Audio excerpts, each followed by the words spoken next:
All right. Welcome, everybody, and good morning. It is Sunday morning, and welcome to Patty's Aquatics Live, and welcome to Beyond the Dirt. So today we got a good show for you guys. We've got a cool guest, which I'll bring out in a minute. But first, I want to take care of a little quick business. Just want to say good morning to everyone again, and then just remind everyone that I do have a fundraiser going for Breast Cancer Awareness Month in honor of the National Breast Cancer Foundation. That link is on my Patty's Aquatics Facebook page. I had said that if we reached my goal of $500, I would shave my head and my beard bald. And I don't know if we're going to reach that goal, but it goes on to October 19th. We currently only have $10 donated so far, but that's okay. That $10 came from my sister-in-law, Tracy Strickland, which thank you very much. I appreciate your donation. And then also will give us a shout out to your daughter, Mia, because Mia asked me to give her a shout out in the live stream at some point when I seen her. So hello, Mia. So anyway, so that's going on right now to the 19th. Every dollar counts. I don't care if we reach the 500 or not. Every little dollar towards that foundation helps people struggling with that disease and their families. And I find it a very good thing. So anyway, let's get to the show. So this morning, we have NC Pleco Cavers. So let me bring him on here quick. If I can find it quick. Hang on. Sorry, guys. Guess that's what I'm looking for. There we go. All right. How's it going, NC? Welcome to the show. Welcome. How you doing? Great. How you doing this morning? Good. And I'm not going to show my face today. That's okay. Not a problem. So, if people don't know, NC is a younger YouTuber who's got a huge passion for this hobby. And I love that at your age. If you want, kind of introduce yourself a little bit and tell us kind of how you got into this hobby. My name's NC. I'm known online as NC. I've gotten into this hobby since I was in 7th grade. It was my love for making money. Nice. So my friend, he gave me a pair of electric blue crayfish. Have you guys heard of that? Yep, I've heard of them before. And I tried breeding them. I unsuccessfully bred them. So I moved on. And in 8th grade, I started my first community tank. And the tank that was used was this tank right here, this exact tank. Mm-hmm. It's been redoed like 500 times. Nice. But this tank had gravel, rocks, and plants, fake plants. It was like the beginning of everything. I had platies, a dwarf gourami, and hillstream loaches. Okay. So then when I got 8th grade, by Christmas, I had to sell all my fish because I was going on vacation. And during vacation, a video popped up about how you can breed plecos for profit and how plecos are really profitable. So I got myself a little cave. I got myself a pair, and they bred for me. And that's how it all started. Nice. So what are your... So, okay, I'll say this. I think it's very cool that you got into the hobby at this younger of an age, and the availability of social media on these platforms nowadays. Like I'm going to be 50 next month, so I'm not young anymore, and I got into the game pretty late. But you see some of the younger YouTubers nowadays, they don't even necessarily have to be like fish tubers, but like Paul Cafaro and his buddy Brenton from Fanatics. Oh, yep. How much money and how much success they're having because they started at such an age. Do you have any goals with this YouTube thing other than just to make a few bucks, or is it just kind of a hobby itself, or do you maybe want to see yourself maybe doing this long term and maybe making this into maybe a career? My dream is to open my own local fish store. Okay. That's my dream. I want to go global.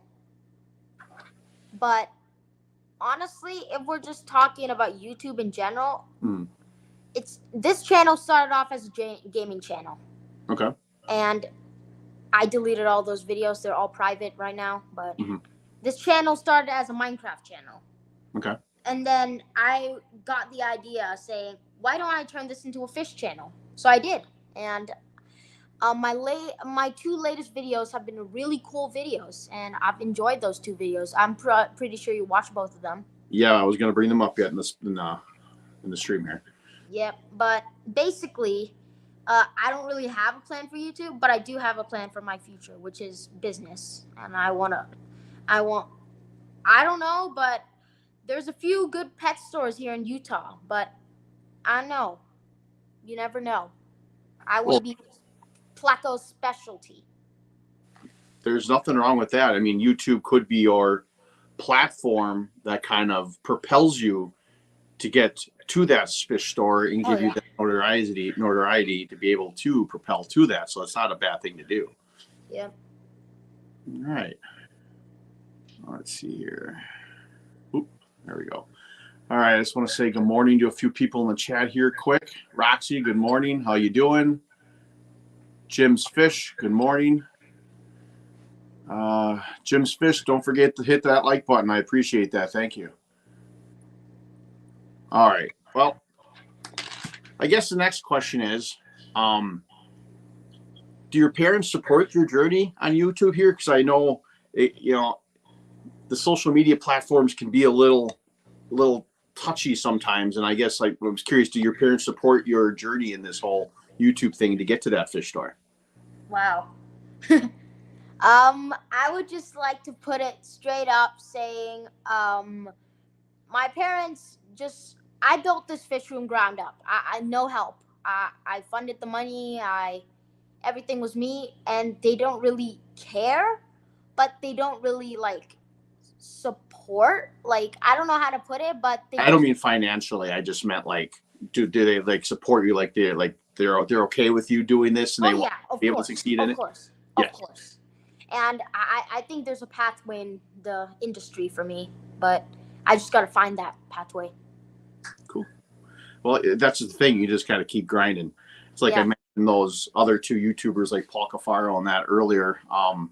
You just got to keep making videos. You got to keep putting content out there. Keep getting yourself seen, no matter where it is. And the more your name gets out there, the more people that will watch you potentially and subscribe to you and so on and so on. Honestly, I'm at the point where people at school would take selfies with me, which is kind of funny. Nice.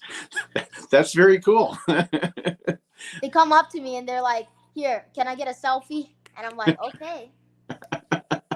That's awesome. I haven't even reached that yet, NC. The most I got was at a fish swap. Someone came up to me and said, I like your channel. But it was like an older guy. That's cool. That's very cool. Because most of my viewers are younger fish hobbyists. Sure. But, we got some of my viewers. Most of my viewers are from the United States. I have a few breeders from Thailand, Japan. But it's basically a younger audience here. Mm-hmm. And I see you quite a bit hop on Father Fish's live stream too. The Wednesdays when you be able to share your tank. So I think that's very cool. And that's also another way to kind of show yourself and get yourself out there for other people to check in your channel, because that's where I seen you for the first time, when you were showing on one of his live streams, a local fish store there. Oh yeah, I worked there. Oh, you worked there? Okay. That's cool. They do axolotls. Okay. Well, that's very cool. Well, I have a Father Fish tank right here myself. Nice. It's really nice. Cool. Well, I'll have you show us that in a little bit, because I do have a plan. If you're okay with it, I'd like you to show us some of your tanks. Oh, yeah, of course. Okay. And I guess let's go to the whole Pleco thing, since you said you got into Plecos originally because they're good for profit. Now, is that the only reason you're into Plecos, or do you like Plecos and do you like them in general, or that you want to specialize in them? What's your passion with Plecos? They're remarkable animals. I love them. What's interesting about them is how they spawn, and the parent, they don't eat their eggs, but they care for them. They fan the eggs, and it's so interesting to watch them. And I also have a pistos. So these fish, it's not only breeding for profit, but I actually enjoy keeping these fish. And, you know, they're really cool. Like right here, you can see them. All of them they're just so cool. Yeah, I find that cool because I do feel that there are different type of hobbyists. You have your hobbyists that are just really keeping fish to breed for profit.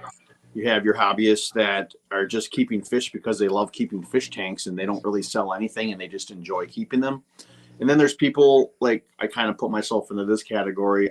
I'm like the latter. I like to keep fish and I like to keep the ecosystems because that's enjoyable to me. But yet I'm going to sell some of my stuff. So it's like breeding's not my number one priority, but I'll benefit out of that breeding to give myself a little extra in this hobby to keep this fish reported. So I find that very cool as well. I started keeping fish. I got into breeding in 8th grade Christmas time when I figured out plecos are really cool, and I love the bristlenose because they stay small and they're really unique creatures, and they have like these gnarly little squid tentacles coming out of them. Yep. And honestly, I love plecos in general. I like the phantom, I like the zebra, all the different kinds, but right now I'm doing bristlenose because I like how many variations there are of the bristle. Oh yeah, there's lots of them. That's actually the first fish I ever bred as well as the albino bristlenose pleco. I got them from my wife's cousin who was into fish, and he was downsizing his fish room because he was moving, and he gave me a breeding pair of them, and I put them in a tank, and not too long after, freaking babies everywhere, and I had so many of them I didn't know what to do with them. I actually started with commons. I started with the commons. Okay. And then some popped up to be albinos. So I got albinos, and then I got into the green dragons. And my favorite strain right now is the super red because of how beautiful they look. Like, look at them. Oh yeah. Yeah. They are very cool. I almost went that direction once myself, only because this was probably like 3 years ago. I mean, the super reds were starting, I don't think maybe they were starting to get popular when I seen it around me at that time. And I thought, well, I was trying to look at it. I was at a local fish store to try to figure out something I could bring home that I could enjoy in my tanks, like I said before, but yet maybe breed them and make a buck out of it too. Because at that time at the local fish store I was at, I asked the owner, he asked, like, what are you breeding? What's on high in demand? What could I breed that potentially could give back money to you for me, and that was one of them. But I don't know. I liked them, but you had to buy them at that young of an age because you couldn't sex them. You had to buy probably what you did here to get a nice group of them in order to be able to really get that male and female ratio that you want. So like plecos, they all breed the same, but the difference is you can either breed a common and get a few bucks, or you can breed the same species, just a different coloration that's more desirable for a higher price. And my tips for if you can't find sexed pairs, you gotta buy 6 juveniles. I got them from Bibbs Collectibles. He's on eBay on my latest video. Yep. He sells them in a pack of 6 for $34, which is pretty affordable. Mm-hmm. And also they're really high quality. And grow them out, and then there you go. You're at least gonna get a pair, at least. Yeah. And I'm assuming that's the super reds that you had in that video, right? That you're showing us right now. Yes. These are my new ones, but I have 2 breeding groups that have been going on for a while now. Oh, okay, cool. So you got another group to go with to just build on your empire of plecos. Yes. That's awesome. This breeding group has been for me for about, I got them at a local fish store, and they didn't really look too good, so I saved them. Okay. And then they just bred on me. Nice. And I planned to breed them, but it was a couple months of hassle trying to cure them from the ick and stuff like that because they were really beat up. They got surrendered to the pet store, and I don't know.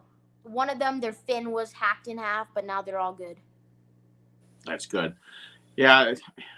I see that too sometimes when I go to like the local big box stores. I don't have an actual local fish store in my actual hometown. All I have is a big box store. So I don't really like buying fish from there, but sometimes you go in there and you see some of the fish that are just beat on and you want to help them. It's just hard. Yeah. But all right, so I guess let's move on to the video that you did with Greg Sage. Now, I'm impressed. I'm impressed with you, buddy. I saw that pop up on my feed yesterday, and I'm like, holy crap, NC got a hold of Greg Sage and did a video with him.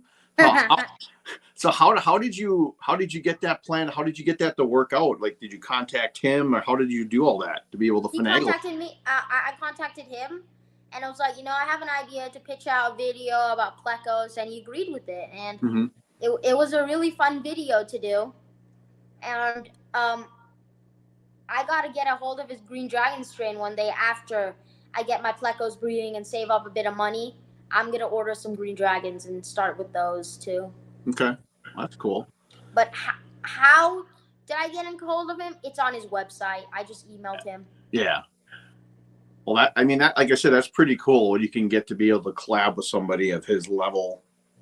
So, I mean, there aren't many people. I mean, when you think about breeders in this hobby, he's probably one in the top 5 of someone you probably think about that's like a master breeder within this hobby. So I think that's pretty cool. Yep. Hold on. Give me a sec. My filter went a bit out. Hold on. Sorry. No problem. Let me fix this real quick. Good morning, Mexicali. How you doing?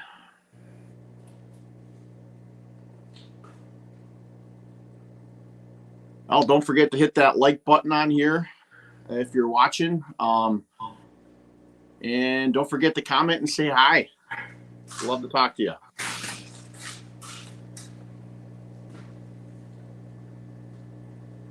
What is happening? Something's going on with my filter. My super red breeding group filter went out and water came cloudy. So. Oh, geez. I don't know what happened. I gotta see what airline tubing this one goes to. Okay. Well, you see, if you ran all deep substrate, systems, you wouldn't need filters. Yeah, true, but for the plecos, they destroy all my plants. So. Yeah, that's very true. I had that myself. That's the one reason why I took plecos out of my aquariums. I had a couple heavily planted tanks, and my albino pleco would go on and destroy my pink flamingo crypt every single time I put it in there. They would uproot my newly rooted stem plants I would put in there all the time by just bulldozing around. I got really kind of annoyed with it, so I don't keep them in my aquariums anymore, my planted ones. I have some outside in my tubs, but that's about it. Yeah, it looks like I put the wrong airline tubing in. It's an absolute mess in this fish room. Sorry about this. Gotta fix this before they die. No, we wouldn't want that.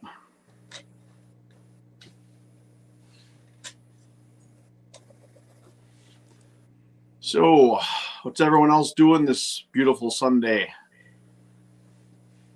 I know here in America, it's NFL football day, and I can't wait for that. You know, the Bears and the Jaguars are playing overseas in London right now. You into football, NC? Not really. Dang it. So you're in Utah.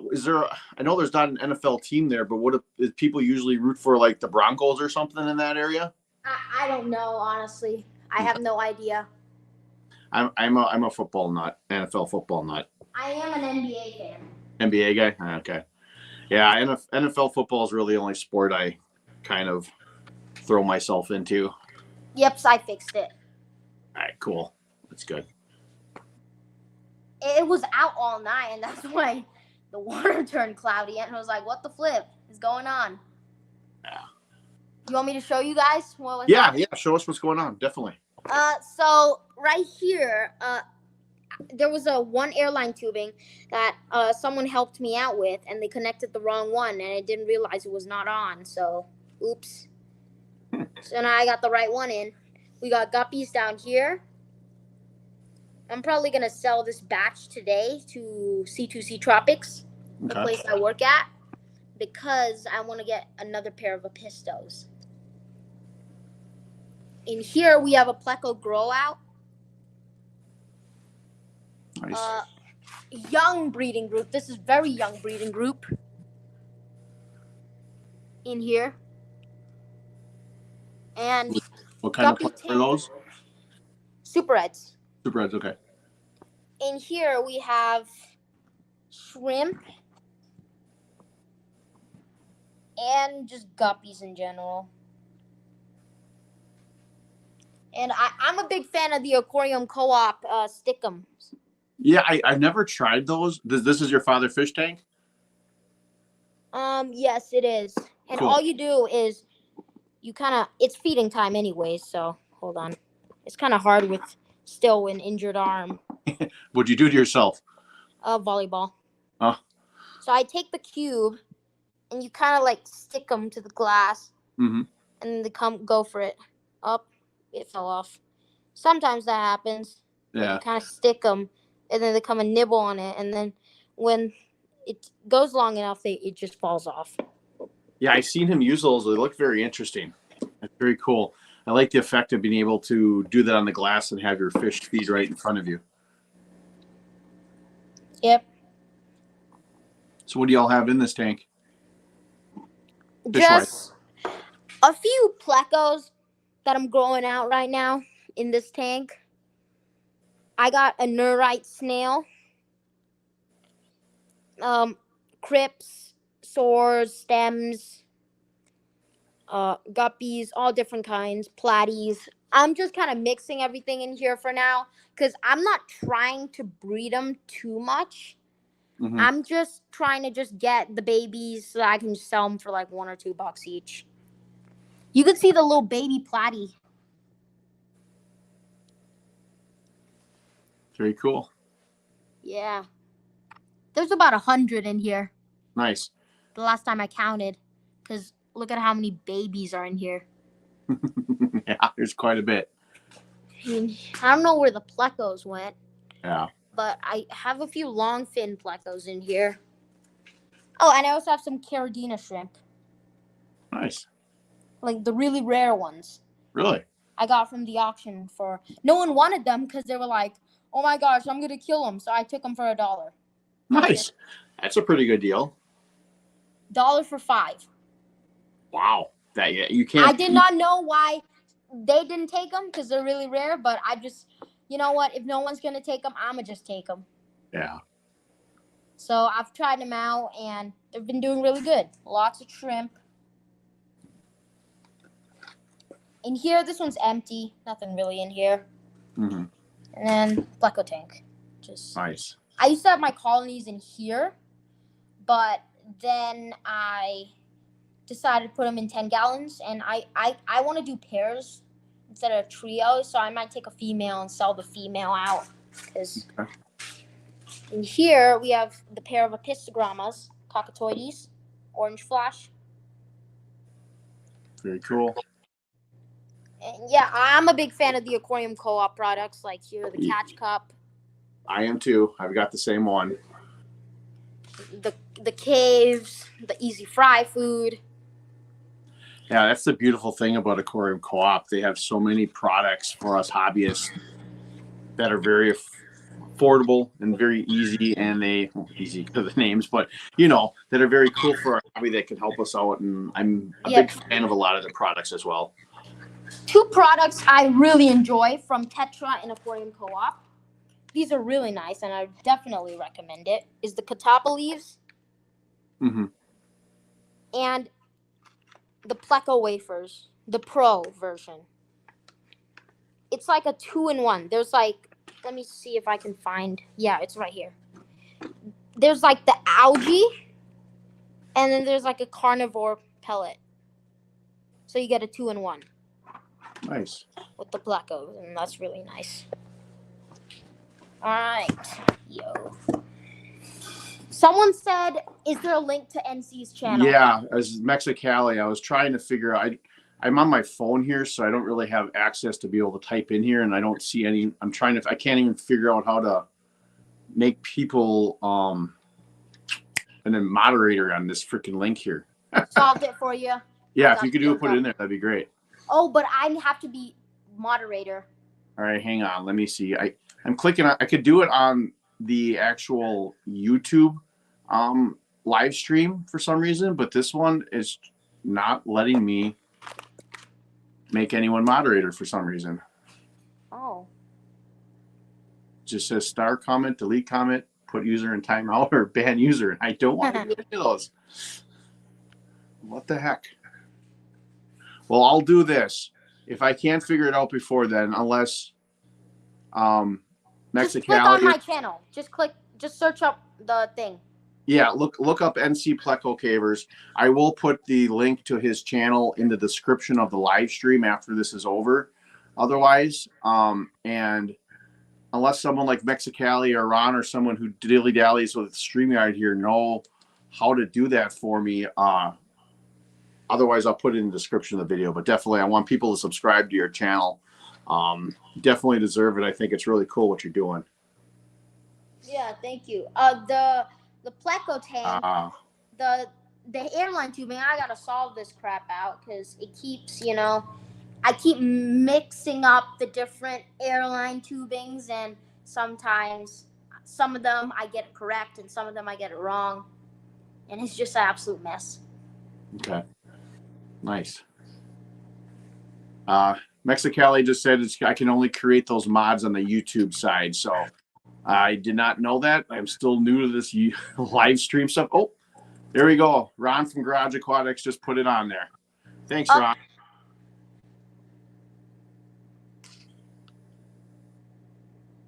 Which, by the way, Ron, I don't know if you noticed my latest video I put out with my live stream with Father Fish. I did include your question in that video with him during that live stream. So. And thank you, Mexicali Fishkeeper, for subscribing to my channel. I just got the notification. Mexicali's a good dude. He's got a live streams too. He puts a lot of people on there. He's a fun guy to listen to and watch. He does a lot of cool things. All right. So was that all your tanks, or you got more? That's all for now. Okay. Well, what goals do you have for your fish room then? Do you want how big do you want to get? This big is fine. I'll just put it right there. You have any Pleco kit questions? Well, yeah, I guess what's your favorite Pleco? I guess. Super Red. Super Red. Okay, I thought maybe it'd be the Green Dragon that you're talking about with Great Sage. Though that's my second favorite. The third favorite is probably the Snow White. Okay. Nice. And the brand I use to breed them in is the Wild Fish Tanks Pleco Caves. This is kind of a little ad, but you can get them from eBay. Mm-hmm. And it's a D-shaped cave, so they work perfect. It's really nice. I also use the hexagon ones. Those are pretty cool too. Nice.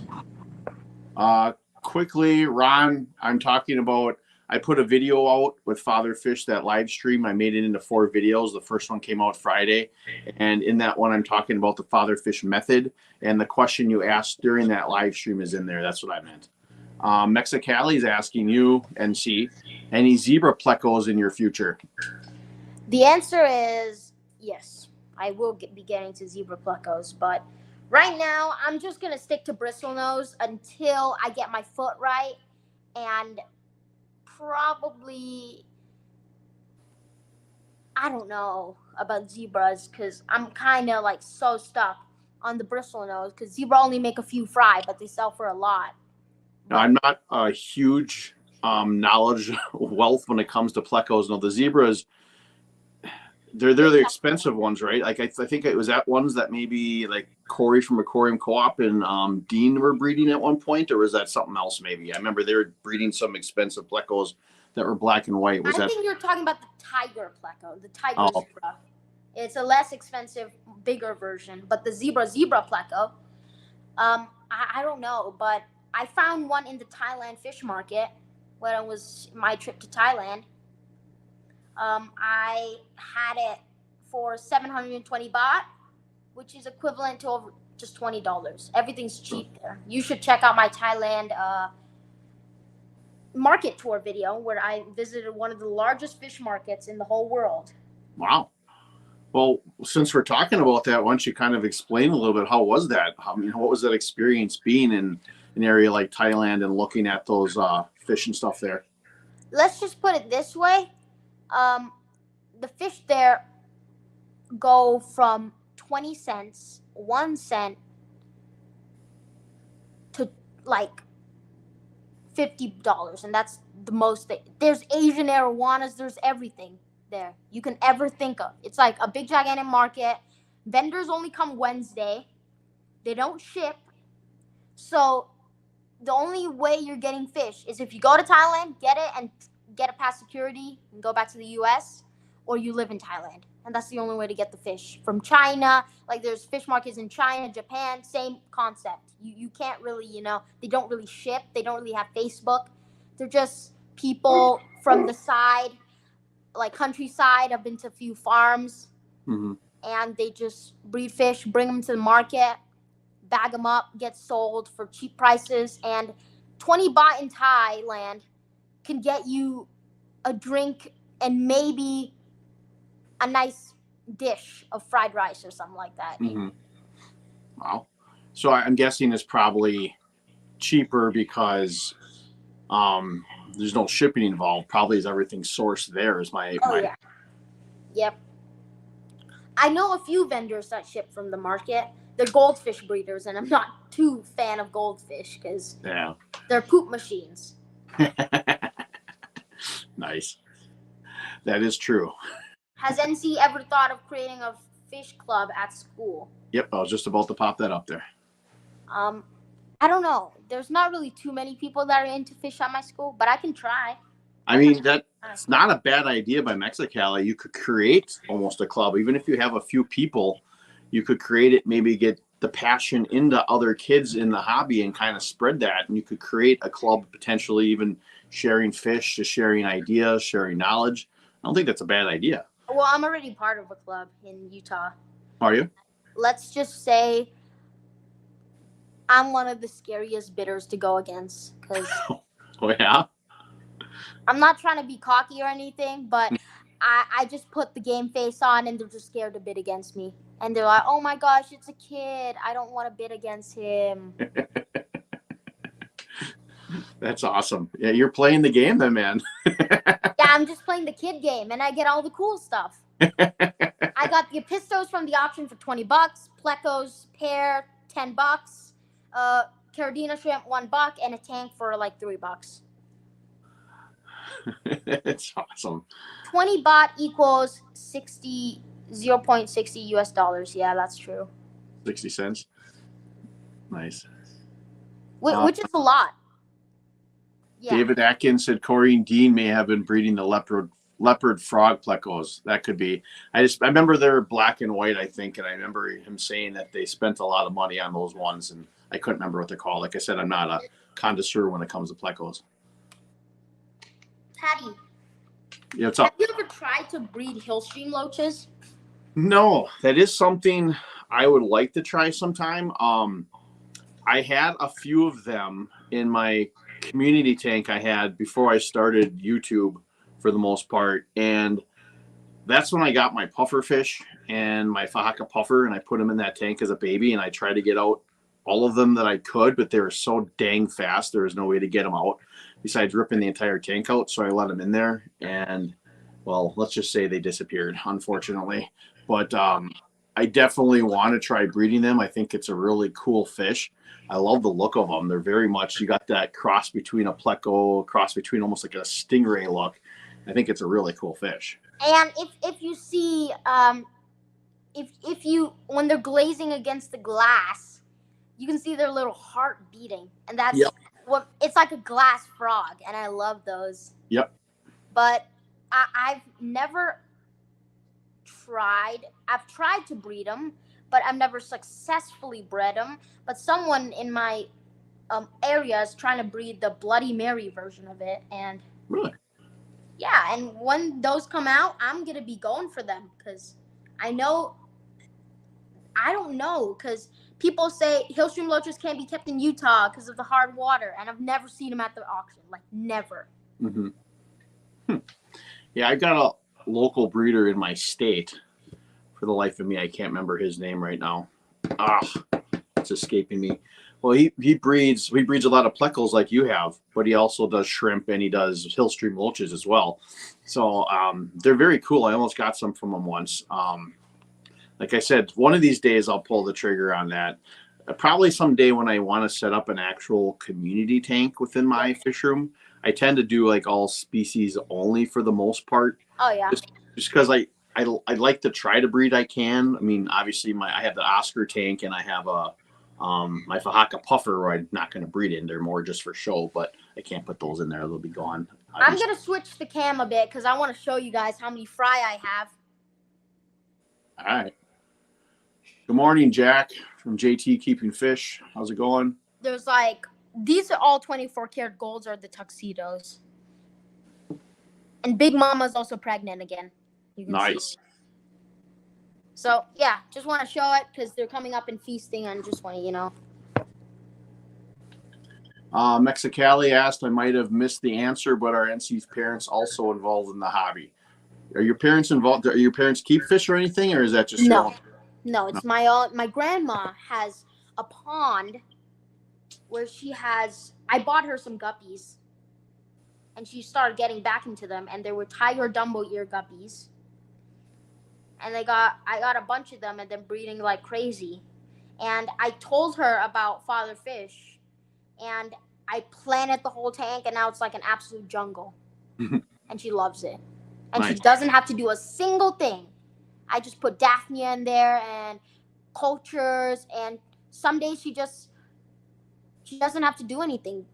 They feed on themselves. Mm-hmm. And in Thailand, a lot of flies and like little frogs come and lay their eggs, and they just feast on those. Absolutely. Yeah, this is the thing. People always tell me they want to keep fish tanks who are not in this hobby because it's too much work. They don't want to do water changes and keep up with it. And I always tell them the simple answer, just look at my channel, look at my fish room. You don't need to do a lot of maintenance. It's pretty much as little as you want. If you set one of these style of tanks up, it doesn't even have to be Father Fish style, but just a dirted tank that kind of with heavy plant load, it can kind of self-sustain itself for the most part. I mean, obviously you got to feed the fish here and there and do a little minor cleaning and plant trimming, but it's very cool because you don't have to do much. And I always tell people that, and they really don't believe me. And for what you said about flies eating off being food, basically, and I find that to be very intriguing as well because, like I said, with like breeding outside, even with my summer tubs, you know, the growth rates on some of the fish I have, like I only really breed guppies out there right now, but I have a video coming out next week. I put 20 guppies in my summer tub at this beginning of summer, and I've got probably at least 200 to 400 of them in a tote now next to me that came from outside. Multiple generations from continuing to eat and have all that nutrition and food source that's all out there. So yep. So, you know, honestly, you just take a look. I've never done a water change on this Episto tank, and it's like clear. Mm-hmm. I've done a few water changes on this because I feed them too much and I want to get them to the sellable size. So that's a different aspect. But this one, sure. I've never done a single water change. Never. Mm-hmm. And it's been up for like 2 months, I think. Never. Yeah. I mean, that's the thing too.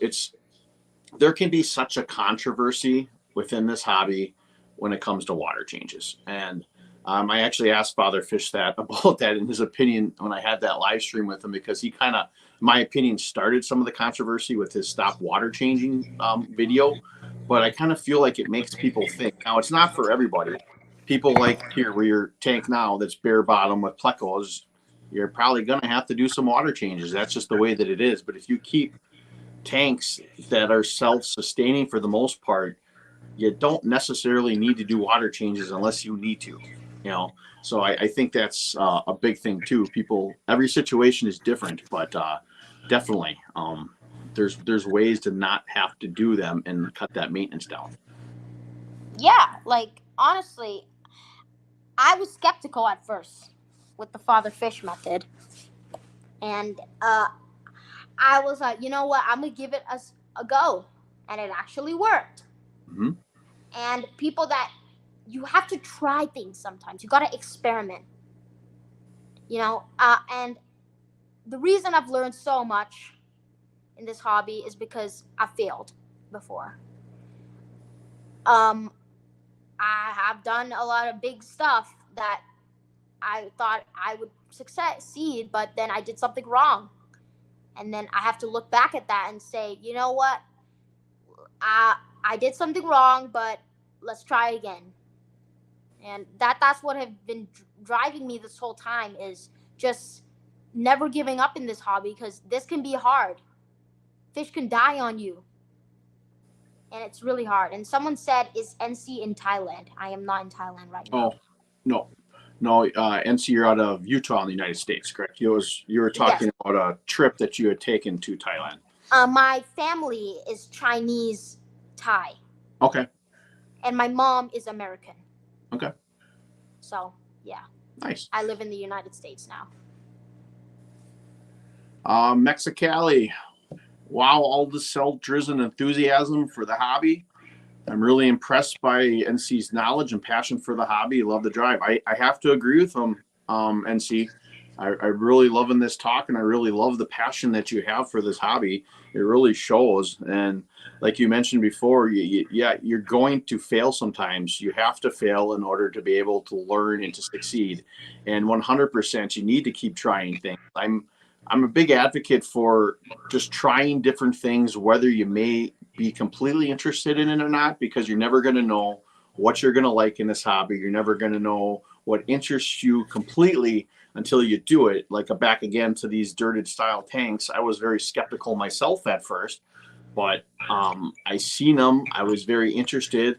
I was getting bored with the weekly water changes and gravel and sand tanks that I had. I wanted to try something different. And I'm glad I did, because it's taken over my passion for this hobby as well.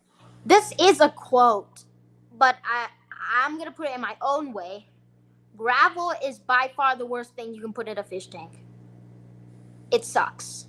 It just traps waste and it does absolutely nothing. I would rather have a bare bottom tank than a gravel tank, because it just traps waste and you have to vac it every single day or every single week, or else it's just going to cloud up your water. When you just touch it a tiny bit, it just goes boom. And I hate it. Yeah, I see. If I had a choice, it's always going to be dirt now. I like sand alone, which I have another video coming out, which probably like 3 weeks or so. But see, I don't mind the gravel itself, but I agree with you. It does have many disadvantages. But the one advantage I do like of it is that all that stuff that works its way down into the gravel can really feed your roots really well. But in order for that to happen, you're going to have a mess on the top as well. So I get what you're saying completely. Mexicali said I use gravel. Well, yeah. I mean, I used to use gravel, but I found out gravel is okay, but I found out it'd be easier with sand. Yeah. Like again, that comes back to everyone's own individual preference of what they like and what they don't, you know. So, and there's nothing wrong with not liking gravel the same as ways Mexicali or Ron from Garage Aquatics do like it. I think there's benefits from it, but I can understand the disadvantages of it as well. I'm not too big of a fan of like the small sharp gravels, but I love like the big river rock gravels that give it a bit of texture. I used that in my Hillstream Loach tank once, where they can just burrow themselves under the rock. And I agree with Christian.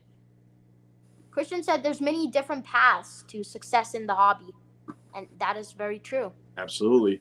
You just got to find what path is best for you. Yep. And you're not going to learn that unless you try different things.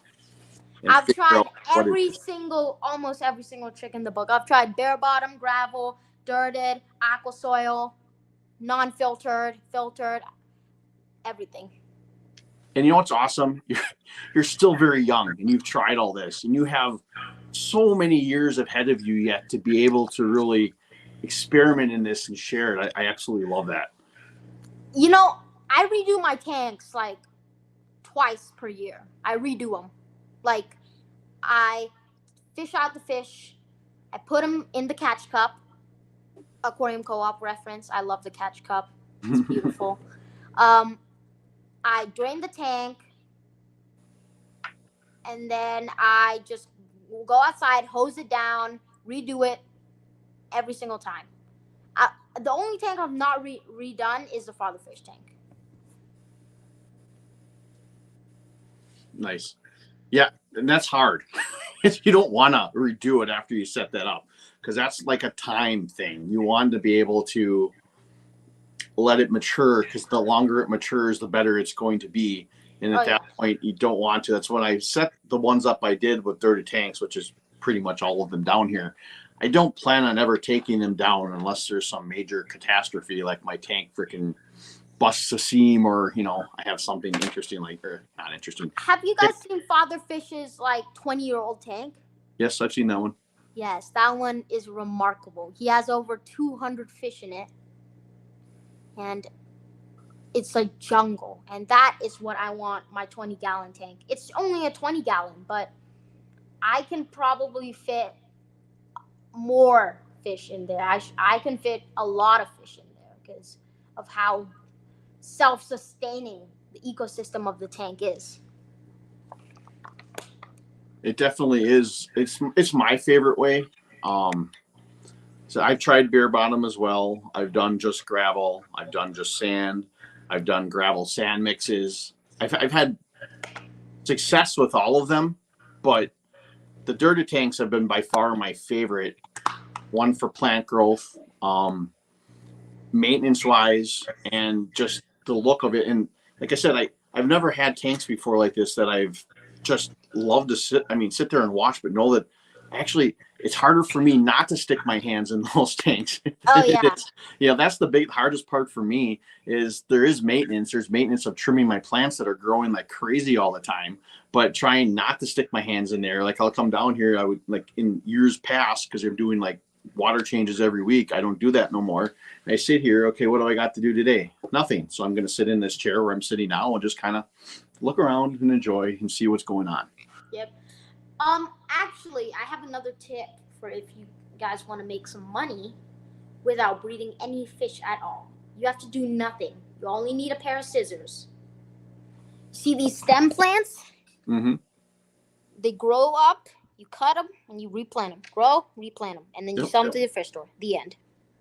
That's what I do to stock my entire fish room. I started with this one. I planted it 3 days ago, and it was right here. But they grow so quickly. Nope. I'm really a big fan of the Aquanet light. These are really cheap, and they do the trick. Yeah, I've had them off Amazon before. Like, you don't have to get a fancy grow light or whatever. You can just get a normal light, like the Aquanet light. It's like $17, and it works. I have found that lights do make a difference sometimes if they're not bright enough, because I struggled in one tank with a cheaper light I did get off Amazon, and my plants were just not growing. Once I took that light off of there and put something brighter and better on, it just exploded in growth. And speaking on your plant trimming thing before, I can speak for fact for that. My Ludwigia I have in my fish room in pretty much every tank. My Pogostem and Stellatus octopus and my dwarf sage, I all started with about one plant. And they've grown. Every new tank I set up, I put trimmings from my other tanks in there, and I keep adding to it. So I haven't really bought plants in quite a while, except for some crypts and swords I had got from swap meet not long ago for my puffer tank. Yep, yep. And honestly, my favorite plant has to be the baby tears. It's so beautiful. I love it. It's like, There's so many cool plants too. It's and like, honestly, this even the basic Vallisneria and the sword, it's just so yep. cool too. I run into issues with sword plants though. If you get the normal Amazon sword, they grow way too big with these dirt substrates. I had that Oh in a yeah. 29-gallon tank. It got so monstrous, it took up the entire tank. I had to remove it. It made a huge mess. I will never do that again. I would just cut it off at the at the substrate next time. But I try not to plant Yep. normal Amazon swords anymore from how big they get. I try to do a little more research into the ones I get and get some of the species that are when they grow to maybe like 8 to 10 inches tall instead of taking up an entire tank. And I want to prove something to everyone. Even aqua soil tanks like the Episto tank grow roots. Like if you see, let me bring out this one. There's still roots in it. Mm-hmm. And that's the beauty of substrate. Like you can choose whatever you want, and it works in a different way. Nice. All right, let's see who's in the chat. Let's see.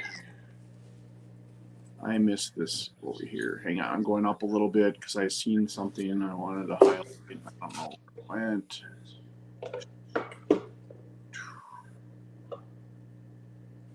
All right, Justin Krieger, how's it going? Or Kruger, sorry if I mispronounced that.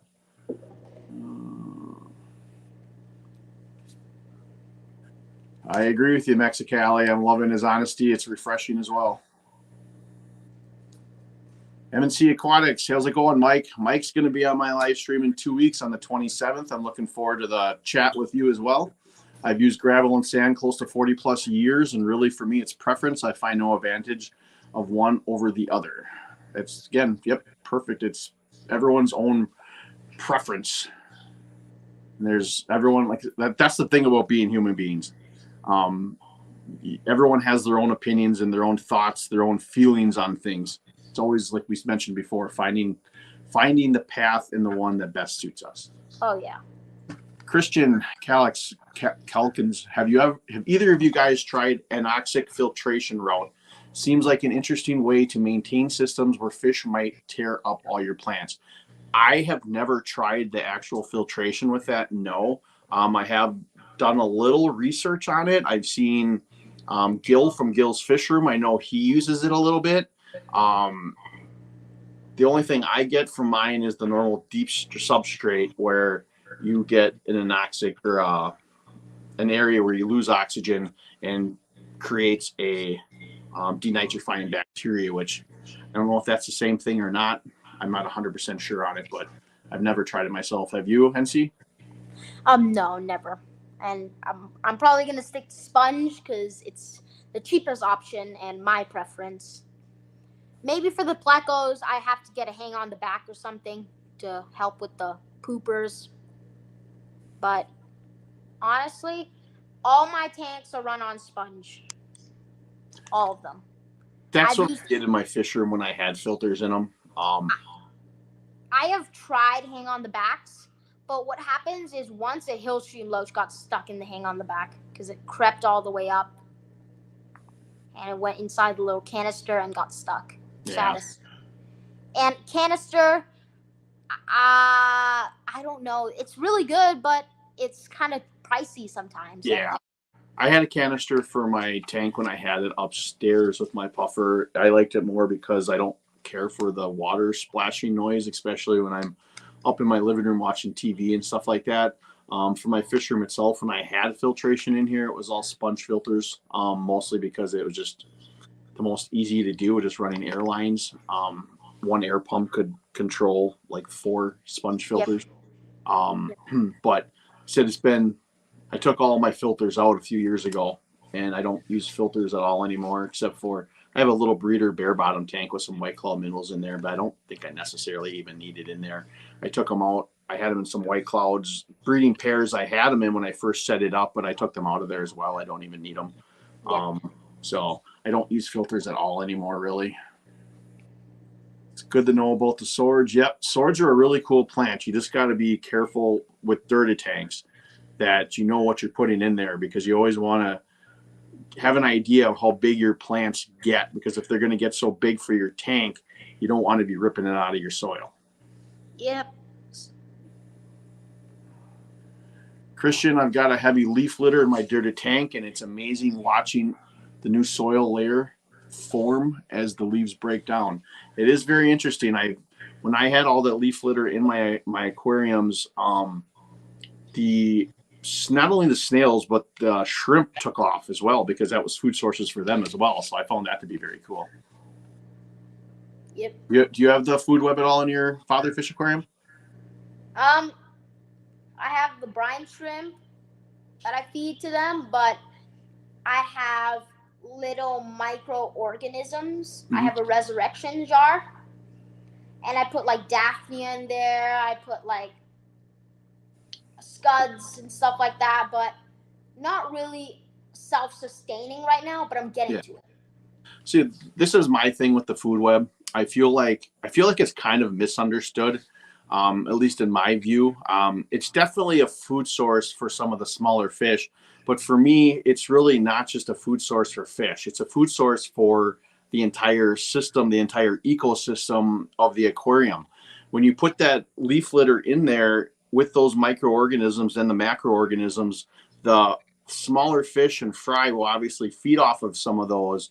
But the waste that comes not only from them eating on that leaf litter, the waste from maybe leftover food, the waste from fish going to the bathroom, those microorganisms will break that down and keep breaking it down small enough that it works its way obviously through that cap to the soil, and it feeds the plants. So it creates a natural system. So to me, it's really not just food for the fish. And I think that's what people think a lot when they hear food web. They think you're just putting it in there so you don't have to feed your fish anymore. But my opinion, you can still feed your fish. It's for me, it's really, you're feeding your tank. You're feeding that whole system that's in there. And it's also beneficial, like Father Fish mentioned it numerous times in videos and live streams, that, if you have multiple different bacteria and organisms within a aquarium, if you think about it, it could be the same as almost like losing my brain, immune system. say you get a cold and you have no immune system, that one little tiny cold is going to take over. If you have multiple organisms, multiple bacteria within there, and one little disease can maybe come in, it's not going to be able to take off the same as it would, because those other bacteria and organisms, they're going to feed on each other, they're going to eat on each other, and they're not going to be able to take off. So I think there's many huge benefits to the food web besides just feeding your fish. Yep, that is very true. That it's, people really misunderstand food web, and food web, whatever you call it, it doesn't mean you don't have to feed your fish. It just means it's another way, a food source, another food source. Yep. Christian here, that's a good point. Shout out to Phillips Fishworks for supplying my food web. Didn't have much luck cultivating the right organisms with samples from my local waterway. Got tons of detritus worms from my local sand, though. Now that is a good point. Phillips Fishworks, he sells, I've been on his website a few times. He sells actual like microorganisms and supplies like that, so you don't have to go collect a resurrection jar from the wild. He's going to have those organism stuff in there for you, and it might be a little safer. I don't know exactly what he collects, but it's something I would like to try sometime down the road. Yep. Justin Krieger, do you add the whole jar to the tank, including the leaves? That's my. I've heard varying opinions on that. I've added the whole jar. Now it really depends on the size of the jar. It depends on how much leaf litter you have in it compared to the tank that you're putting it in. You don't want to put a whole big jar in like a 10-gallon tank. It's going to overwhelm the tank and not be good. But you can also, people say, just take little parts of it at a time. You can slowly add it in. It's really up to you and probably the load that you have in your aquarium. That'd be my opinion. Yep. I totally agree with that. All right. Well, we're coming up on the hour mark here, and I try to keep my streams about an hour. And I got some stuff to do today, but NC, I really, really appreciate you coming on. Oh yeah. I think it's been a very cool talk. Like I said, and Mexicali said before, it's really kind of inspiring hearing the passion that you have for this hobby, and especially at such a young age. I hope that you continue with that. I hope everyone out there can go subscribe to your channel at NC Pleco Cavers. Like I said, I don't have a link in the chat, but I will put it into the description of this live stream as soon And as. also join my Discord server if you want to talk to me personally.